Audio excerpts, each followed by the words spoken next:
ഒന്നാം ഭയമില്ല എന്ന് പറഞ്ഞു. ഇന്നലെ ഇവരുടെ സംസ്ഥാന പ്രസിഡന്റ് പറഞ്ഞത് രാജ്യദ്രോഹ പ്രവർത്തനമാണെന്ന് സംശയിക്കുന്നു. ഇത് അതിന്റെ പിന്നിൽ ഇന്നലെ ചന്ദ്രശേഖരൻ പറഞ്ഞതാ. അപ്പൊ ഞാൻ ചോദിക്കുന്നത്, എന്തിനാണ് ആ ടേം ഉപയോഗിക്കുന്നത്? രാജ്യദ്രോഹം, അത് ഭയങ്കര വൃത്തികെട്ടൊരു ടേം അല്ലേ?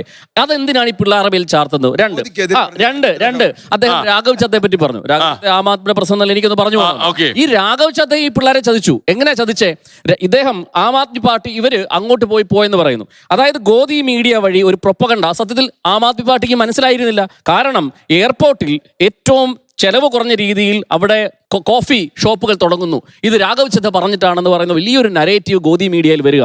അതിന്റെ സത്യാവസ്ഥ അന്വേഷിച്ചപ്പോൾ എന്താ സംഭവിച്ചത്? 2024 ഡിസംബർ 4 തീയതി രാജ്യസഭയിൽ ഒരു സബ്മിഷൻ മാത്രമാണ് അദ്ദേഹം അവിടെ ആവശ്യപ്പെട്ടത്. നിയമമല്ല, ബില്ല് അവതരിപ്പിക്കുകയല്ല. 15 ദിവസത്തിന് ശേഷം കൊൽക്കത്തയിൽ ആദ്യത്തെ ഉഡാൻ കഫേ വരുന്നു. അപ്പൊ ഇത് വളരെ ശക്തമായി ഗോദി മീഡിയയിൽ ഈ പ്രൊപ്പഗണ്ട വരുന്നു. അപ്പൊ ഈ മീഡിയയെ മുഴുവൻ കയ്യിലെടുത്താണ് അവർ രാഘവ് ചദ്ദയെ കൊണ്ടുപോയത്. അപ്പൊ ഞാൻ പറഞ്ഞു വരുന്ന ഒരു പ്രധാനപ്പെട്ട ചോദ്യം, ആവർത്തിച്ച് പറയുന്ന ഒരു കാര്യം ഇത്രയേ ഉള്ളൂ. നിങ്ങൾക്ക് ഇവരെ അഡ്രസ്സ് ചെയ്തൂടെ? ഈ വിഷയം കേട്ടൂടെ? ഈ വിഷയത്തെപ്പറ്റി പഠിച്ചുകൂടെ? പിള്ളേരുടെ പ്രശ്നത്തെപ്പറ്റി സംസാരിച്ചുകൂടെ?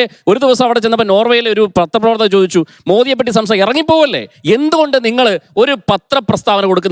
നിങ്ങളുടെ പ്രധാനമന്ത്രിക്ക് എന്തുകൊണ്ട് പത്രക്കാരെ ഫേസ് ചെയ്യാൻ കഴിയുന്നില്ല? നിങ്ങൾക്ക് എന്തുകൊണ്ട് രാജ്യത്തെ അഭിസംബോധന ചെയ്യാൻ കഴിയുന്നില്ല? നിങ്ങൾ റേഡിയോ പോലെ വന്നിരുന്നിട്ട് കുറെ കാര്യങ്ങൾ സംസാരിച്ചു പോകുന്നപ്പോഴത്തേക്ക് ഈ രാജ്യത്തെ ഡെമോക്രസി ആണെങ്കിൽ ജനങ്ങൾ തിരഞ്ഞെടുത്ത രാജാവാണ് നിങ്ങളുടെ പ്രധാനമന്ത്രി, ഞങ്ങളുടെ പ്രധാനമന്ത്രിയെങ്കിൽ ചോദ്യങ്ങളെ നിങ്ങൾ എന്തിനു ഭയപ്പെടുന്നു? നിങ്ങൾ ചെറുപ്പക്കാരുടെ അവരുടെ പ്രതികരണത്തെ എന്തിനു ഭയപ്പെടുന്നു? ഏറ്റവും പ്രധാനപ്പെട്ട ചോദ്യം.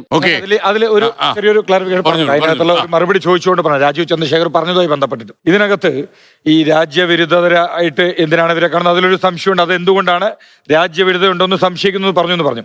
ഇതിനകത്ത് ഈ പാർട്ടിയുടെ സ്ഥാപക നേതാവ് അഭിജിത് ദീപ്കെ, അദ്ദേഹത്തിനെതിരെ 2019 പൂനെയിൽ അത് എന്തിനു വേണ്ടി പറഞ്ഞറിയോ? ഇന്ത്യൻ സൈന്യം കാശ്മീരിൽ അക്രമം നടത്തുന്നു എന്നുള്ള പ്രസ്താവന നടത്തിയ അദ്ദേഹം. അതോടൊപ്പം ആർട്ടിക്കിൾ 370-ക്കെതിരെ ഇത്തരത്തിൽ വിഘടനവാദത്തെ പ്രോത്സാഹിപ്പിക്കുന്ന തരത്തിലുള്ള സ്റ്റേറ്റ്മെന്റ് അദ്ദേഹത്തിന്റെ ഭാഗത്ത് വന്നപ്പോൾ അതിനെതിരെ പൂനെയിൽ ലീഗൽ റൈറ്റ്സ് ഒബ്സർവേറ്ററിന്റെ ഒരു കംപ്ലൈന്റ് ഇദ്ദേഹത്തിനെതിരെയുണ്ട്. രാജ്യദ്രോഹപരമായിട്ട് ഇത്തരത്തിൽ കാശ്മീരിൽ ഇന്ത്യൻ മിലിറ്ററിക്കെതിരെ കാശ്മീരിലെ വിഘടനവാദത്തെ പ്രോത്സാഹിപ്പിക്കുന്ന സ്റ്റേറ്റ്മെന്റ് നടത്തിയപ്പോ ഒരു മിനിറ്റ് ഇതാണ് ഞാൻ തുടക്കത്തിൽ ചോദിച്ചത്. കാശ്മീർ ഇന്ത്യയുടെ അവിഭാജ്യ ഘടകമാണെന്നുള്ളതും കാശ്മീരുമായി ബന്ധപ്പെട്ട് ഇത്തരത്തിൽ വിഘടനവാദികളെ സപ്പോർട്ട് ചെയ്യുന്ന ആ ഒരു സ്റ്റാൻഡാണോ ഈ CJPയെ സപ്പോർട്ട് ചെയ്യുന്ന അണികൾക്കുള്ളത് എന്നുള്ളൊരു സംശയം എനിക്കൊരു സംശയം അതിനകത്തുണ്ട്. അതിനകത്ത് ആർട്ടിക്കിൾ 370 ഭേദഗതിയെ ഞാനൊന്ന്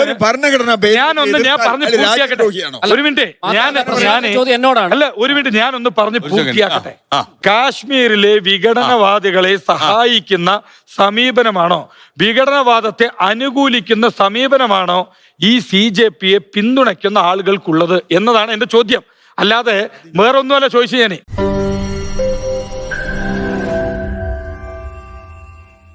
ലോകത്തെവിടെയായാലും ഏത് സമയത്തും 24 വാർത്തകളും ഓഗ്മെന്റഡ് റിയാലിറ്റി പാക്കേജുകളും എക്സ്പ്ലെയിനറുകളും വിശദമായി കാണാൻ ഞങ്ങളുടെ യൂട്യൂബ് ചാനൽ നിങ്ങൾക്ക് സബ്സ്ക്രൈബ് ചെയ്യാം.